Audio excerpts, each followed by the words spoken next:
नमस्कार स्टूडेंट्स, आप सभी का मेरे YouTube channel bright Ramanujan classes में स्वागत है। स्टूडेंट्स, आज के इस लेक्चर में हम जो polynomial ax² plus bx plus c type के हैं, क्वाड्रेटिक पॉलिनोमियल जिनके 3 टर्म्स होते हैं, उनका फैक्टर्स कैसे फाइंड करते हैं आज हम लोग सीखेंगे। स्टूडेंट्स, सीधी सी बात करते हैं, 5 क्वेश्चन सॉल्व करवाएंगे। उन 5 क्वेश्चंस के बाद आप आरएस, एनसीईआरटी और आरडी के क्वेश्चंस को कॉन्फिडेंटली सॉल्व कर पाएंगे। तो चलिए बात करते हैं कि ax² plus bx plus c type का कोई क्वाड्रेटिक पॉलिनोमियल होगा, उसके हमें फैक्टर फाइंड करने हैं। तो हम मिडिल टर्म को, जो x वाला टर्म है, उस टर्म को हम स्प्लिट करते हैं। 3 टर्म्स हैं, हम 4 टर्म में कन्वर्ट कर लेते हैं। मिडिल टर्म को 2 टर्म में स्प्लिट करके 4 टर्म में कन्वर्ट करते हैं। तो प्रोसेस क्या रहता है, हम x² का कोफिशिएंट देखते हैं, वो यहाँ पर a है, और कांस्टेंट टर्म देखते हैं, वो यहाँ पर c है। अब ये जो इसका प्रोडक्ट आया है, हम चेक करते हैं क्या ये प्रोडक्ट पॉजिटिव है या फिर नेगेटिव है। अगर पॉजिटिव है तो जो ये प्रोडक्ट आया है, लेट कर लें ये कोई k है जो रियल नंबर है, तो इस रियल नंबर, ये जो प्रोडक्ट है वो पॉजिटिव है। अब इस रियल नंबर के हम फैक्टर्स फाइंड करते हैं और उनको ऐड करते जाते हैं, और ऐड करने के बाद जो ये b है वो उन फैक्टर्स का सम b के इक्वल हो जाए, ऐसा कुछ करते हैं। अगर वो निगेटिव है तो उन फैक्टर्स को हम माइनस करने के बाद ये b फाइंड करते हैं। तो स्टूडेंट चलते हैं, एग्जांपल नंबर फर्स्ट लेते हैं। जैसे 6x² प्लस 17x प्लस 12 है, और इसके हमें फैक्टर फाइंड करने हैं। तो स्टूडेंट्स, यहाँ पर a की वैल्यू 6 है और b की वैल्यू 17 है और c की वैल्यू 12 है। तो सबसे पहला काम है कि हम x² का कोफिशिएंट फाइंड करेंगे और कांस्टेंट टर्म फाइंड करेंगे और उसका प्रोडक्ट फाइंड करेंगे। तो यहाँ पर ये 72 ये जो आया वो पॉजिटिव आया, पॉजिटिव प्रोडक्ट है। स्टूडेंट्स, अब हमें क्या करना है, इसके जो फैक्टर्स हो सकते हैं 72 के, 1 इसको डिवाइड करेगा, 2 डिवाइड करेगा, 3 डिवाइड करेगा, और इस तरीके से 4 डिवाइड करेगा, 6 डिवाइड करेगा। तो इस तरीके से ऐसे कुछ हमें नंबर्स देखने हैं जो 72 को डिवाइड करे। 2 नंबर्स, 2 फैक्टर्स इसको देखने हैं 72 के, जो 72 को डिवाइड भी करे और उनका सम 17 के इक्वल हो जाए। तो यहाँ पर अगर हम 8 और 9 की बात करें, 12 भी इसमें आएगा आगे। तो 8 और 9 2 ऐसे यहाँ पर फैक्टर्स मिले 72 के। 8 into 9 क्या हो रहा है, 72 हो रहा है। उनका प्रोडक्ट 72 के इक्वल होना चाहिए और उनका सम जो है वो मिडिल टर्म के इक्वल होना चाहिए।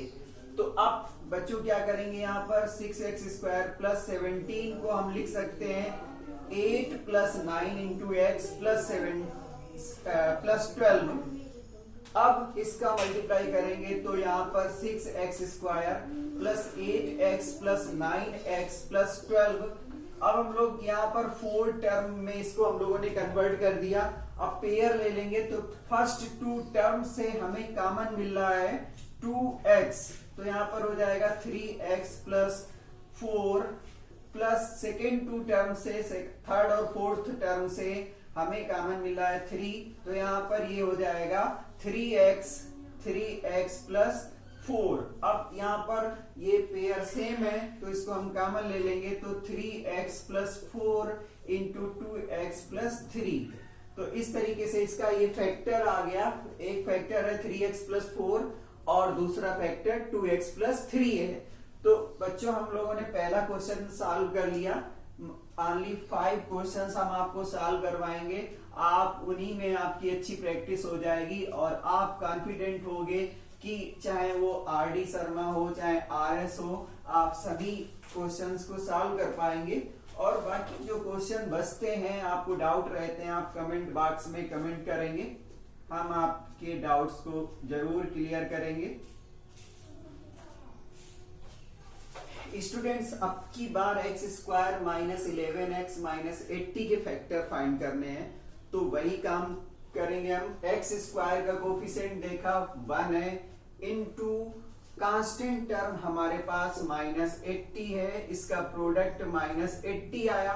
तो इस बार 80 के फैक्टर्स फाइंड करेंगे जिनका डिफरेंस क्या हो, 11 के इक्वल हो जाए। 11 के इक्वल हो जाए तो 80 को डिवाइड करने वाले कुछ नंबर हम देखेंगे और उनका डिफरेंस हमें मिले कि वो डिफरेंस क्या हो, 11 के इक्वल हो।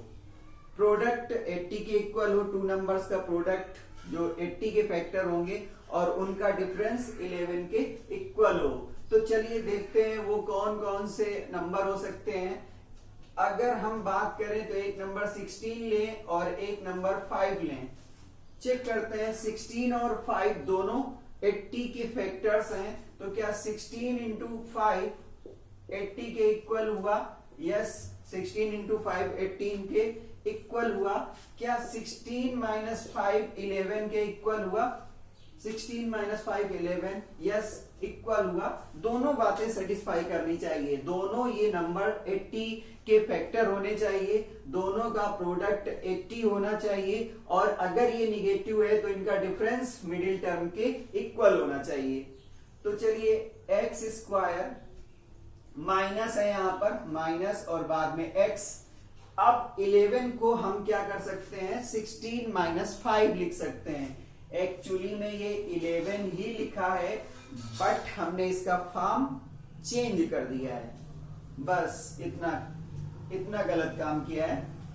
अच्छा, अब इसको मल्टीप्लाई कर लेंगे, एक्स स्क्वायर माइनस और माइनस मल्टीप्लाई करके, और फिर बाद में x से मल्टीप्लाई कर दो, या फिर x को अगर आपको प्रॉब्लम हो रही तो x को पहले लिख सकते हो, क्योंकि 2 इंटू 3 लिखें या फिर 3 इंटू 2 लिखें तो एक्चुअली में ये है 6 ही, तो यहां पर हम लिख सकते हैं x इंटू 16 माइनस 5 माइनस 80। अब हम मल्टीप्लाई कर लेंगे, x square minus 16x minus minus plus हो जाएगा 5x माइनस 80, है ना स्टूडेंट्स। हम लोगों ने मिडिल टर्म को स्प्लिट किया, फर्स्ट टू टर्म से हमें x कॉमन दिखाई दे रहा है, तो x माइनस 16 हो जाएगा, प्लस 5 यहाँ पर थर्ड और फोर्थ टर्म से हमें 5 कॉमन मिल रहा है, तो x माइनस 16। अब x माइनस 16 फिर से कॉमन ले सकते हैं, तो x प्लस 5 दूसरा फैक्टर मिल गया। स्टूडेंट्स, ये रहा सेकेंड क्वेश्चन, और इस तरीके से हम थर्ड क्वेश्चन को सॉल्व कराएंगे। आप बने रहिए मेरे साथ, 5 क्वेश्चंस तक आप फुल कॉन्फिडेंट होंगे, एक्सरसाइज को सॉल्व कर पाएंगे। स्टूडेंट्स, इस बार इसको इस तरीके से लिख दिया गया है, 6 माइनस एक्स स्क्वायर। आपको कंफ्यूज होने की बिल्कुल जरूरत नहीं है, आपको कांस्टेंट टर्म देखना है, वो 6 है, और आपको एक्स स्क्वायर का कोफिशिएंट देखना है, वो -1 है, तो इनका प्रोडक्ट -6 हुआ। ये प्रोडक्ट निगेटिव है, तो आपको क्या करना है, 6 के फैक्टर्स फाइंड करने हैं और उनका डिफरेंस क्या हो, 6 के इक्वल, उनका डिफरेंस क्या हो। यहां पर ये इसको हम लोग लिख सकते हैं 6 minus 1 x minus x square, तो प्रोडक्ट क्या हो, 6 के इक्वल हो और उनका डिफरेंस 1 के इक्वल हो। इसको 1 भी डिवाइड करेगा, इसको 2 भी डिवाइड करेगा, 3 भी डिवाइड करेगा और 6 भी डिवाइड करेगा। तो दो फैक्टर्स ऐसे होंगे जिनका प्रोडक्ट 6 के इक्वल होगा, तो हम यहां पर ले सकते हैं 2 इंटू 3, तो 2 इंटू 3 6 होगा। अब 3 माइनस 2 करें तो यहाँ पर 3 माइनस 2 1 के इक्वल हो जाएगा, तो दोनों बातें सेटिस्फाई हो रही हैं। तो यहाँ पर हम लिख सकते हैं 6 माइनस, यहाँ पर x को अगर हम पहले लिख दें, पहले से ही लिख दें, इसको बाद में लिख सकते हैं, और क्या करना है, 3 माइनस 2 करना है, तो 3 माइनस 2, क्योंकि डिफरेंस 1 के इक्वल होना चाहिए और उनका प्रोडक्ट इनके इक्वल होना चाहिए। तो यहाँ पर हो गया माइनस एक्स स्क्वायर। अब इसमें 6 माइनस 3x इसका मल्टीप्लाई कर लिया, प्लस 2x और minus x square. Students middle term को हम लोगों ने स्प्लिट कर लिया। अब फर्स्ट टू टर्म से हमें कॉमन दिख रहा है 3, तो इसको हम लिख सकते हैं 3 कॉमन लिया तो 3 इन ब्रैकेट 2 माइनस एक्स और प्लस यहां पर हम कॉमन ले सकते हैं x कॉमन ले सकते हैं, तो यहां पर हमें मिला 2 माइनस एक्स। अब दोनों टर्म सेम है तो हम इसको लिख सकते हैं 2 minus x 3 into 3 plus x. चलिए फोर्थ नंबर क्वेश्चन को देखते हैं। फोर्थ नंबर क्वेश्चन को सॉल्व करते हैं, उसका फैक्टर फाइंड करते हैं। क्वेश्चन नंबर 4 का फैक्टर फाइंड करना है x square plus 5x minus 24। Students x square का कोफिशिएंट 1 और कांस्टेंट टर्म हमारा माइनस 24 है। प्रोडक्ट फाइंड किया, निगेटिव आया। अब हमें क्या करना है, 24 के फैक्टर्स, ऐसे फैक्टर्स फाइंड करने हैं जिनका प्रोडक्ट 24 के इक्वल हो और उनका डिफरेंस 5 के इक्वल हो। तो अब ऐसा कोई देखते हैं, क्या 8 इंटू 3 करें तो 8 इंटू 3 कितना हो रहा है, 24 हो रहा है। और 8 माइनस 3 करें तो क्या हो रहा है, यहां पर 8 माइनस 3 5 के इक्वल हो रहा है। इनका प्रोडक्ट क्या हो, 24 के इक्वल हो और इनका डिफरेंस मिडिल टर्म के इक्वल हो। इतना ही हमें काम करना है इन क्वेश्चंस में। तो हम इसमें लिख सकते हैं एक्स स्क्वायर प्लस एक्स, पहले लिख लो कोई प्रॉब्लम नहीं, और 5 को हम चेंज कर देंगे 8 माइनस 3 माइनस 24। स्टूडेंट्स हमें मिडिल टर्म 5x ही रहना चाहिए, बस उसका फॉर्म चेंज कर रहे हैं और कुछ नहीं है। तो x square plus 8x minus 3x minus 24, ये 4 टर्म में स्टूडेंट्स हमने कन्वर्ट कर लिया। अब फर्स्ट 2 टर्म से हमें x कॉमन मिल रहा है तो x प्लस 8 और लास्ट थर्ड और फोर्थ से हमें माइनस 3 कॉमन मिल रहा है। तो जब माइनस कॉमन लिया, तो जब माइनस कॉमन लेते हैं तो सभी टर्म्स के साइन चेंज हो जाते हैं। यहाँ पर माइनस माइनस थे, अब ये दोनों प्लस के हो जाएंगे। फिर से हमें x प्लस 8 कॉमन मिल रहा है, तो यहाँ पर x माइनस 3 दो फैक्टर है, x प्लस 8 और x minus 3। Students last question हम आपको और सॉल्व करवाते हैं, इसके बाद आप एक्सरसाइज सॉल्व करिए और कोई भी प्रॉब्लम है आप हमें कमेंट बॉक्स में कमेंट करें और हम आपके क्वेश्चन का जवाब जरूर देंगे और हम देते भी रहते हैं। कई स्टूडेंट्स हमसे क्वेश्चन पूछते रहते हैं। स्टूडेंट्स फिर से वही कहानी, एक्स स्क्वायर का कोफिशिएंट √2 और कांस्टेंट टर्म 4√2, 4 इंटू √2 करेंगे तो इसका प्रोडक्ट आ जाएगा 4 इंटू 2। 8 कैसा है, पॉजिटिव है, पॉजिटिव है इसका मतलब जो प्रोडक्ट आएंगे, फैक्टर्स आएंगे, उनका प्लस करना है और मिडिल टर्म के इक्वल करना है। स्टूडेंट्स 1 इसका फैक्टर हो सकता है, 2 इसका फैक्टर हो सकता है, 4 हो सकता है और 8 हो सकता है। इन फैक्टर्स में हमें कुछ ऐसे फैक्टर्स देखने, 2 ऐसे फैक्टर्स देखने हैं जिनका प्रोडक्ट 8 के इक्वल हो। तो 1 इंटू 8 करें तो ये भी 8 के इक्वल है, और यहां पर 1 इंटू 8 करें 8 के इक्वल है।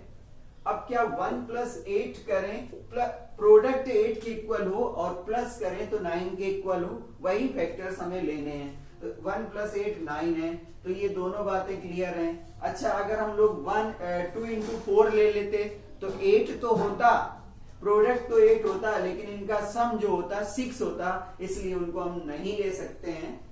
तो students √2 x square plus x into 9 को चेंज करना है 1 प्लस 8 और प्लस 4√2।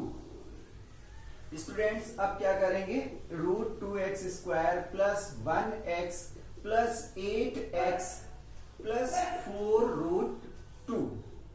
स्टूडेंट्स 8x को थोड़ा सा और चेंज करेंगे। स्टूडेंट्स 8 को हम लिख सकते हैं 4 इंटू 2, इसको हम लोग लिख सकते हैं 4 इंटू रूट टू ऐसा लिखा जा सकता है।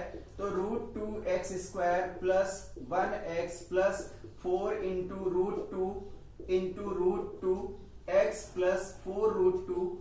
फर्स्ट टू टर्म से हमें x कॉमन मिल रहा है, तो यहाँ पर √2x प्लस 1 हो जाएगा, प्लस लास्ट के दो टर्म से हमें कॉमन दिखाई दे रहा है 4√2, तो यहाँ पर हमें मिलेगा √2x प्लस 1 और √2x प्लस 1 दोनों ब्रैकेट में सेम दिखाई दे रहा है, तो x प्लस 4√2 इसका फैक्टर हो गया। Students, thank you for watching my video.